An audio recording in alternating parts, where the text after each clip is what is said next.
અમદાવાદ ફટાકડા factory blast કેસમાં crime બ્રાન્ચનો મોટો ખુલાસો। આરોપી સાદિક સહિત મેહુલ વર્ષ 2014થી એકબીજાના સંપર્કમાં હતા। વર્ષ 2014માં પણ થયેલા બ્લાસ્ટ સમયે પણ બંને આરોપીઓ સાથે હોવાનો પર્દાફાશ થયો છે।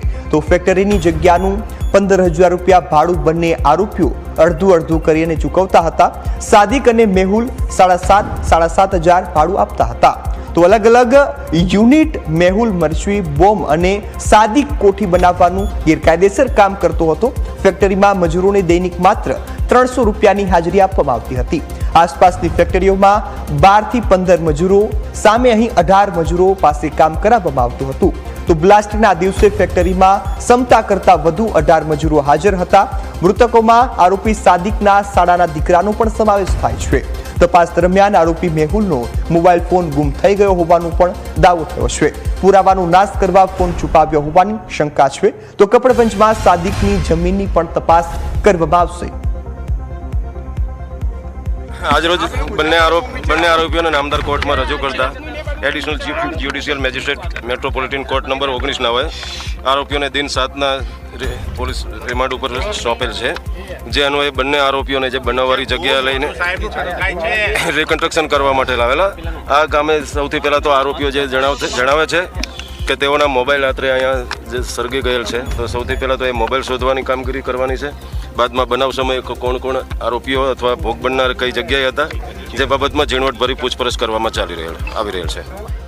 અમદાવાદના રામોલમાં થયેલ બ્લાસ્ટની ઘટનામાં બંને આરોપી સાદિક અને જે મેહુલ ડોડિયા છે તેનું રિકન્સ્ટ્રક્શન છે તે અત્યારે કરવાનું શરૂ છે। આપ આરોપીઓના રિકન્સ્ટ્રક્શન જે હાલમાં દ્રશ્યોમાં જુઓ છો, મેહુલ અને સાદિક સૈયદ આ બંને છે આરોપી તે અહીંયા પોતાના યુનિટ છે તો ચલાવતા હતા। જેમાં સાદિકનું યુનિટ જે બાળકો ફટાકડા ફોડતા હોય જે કોઠી હોય છે તે હતું અને જે મેહુલ હતો તેના જે મિર્ચી બોમ્બ કહેવાતા હોય છે તેનું યુનિટ હતું।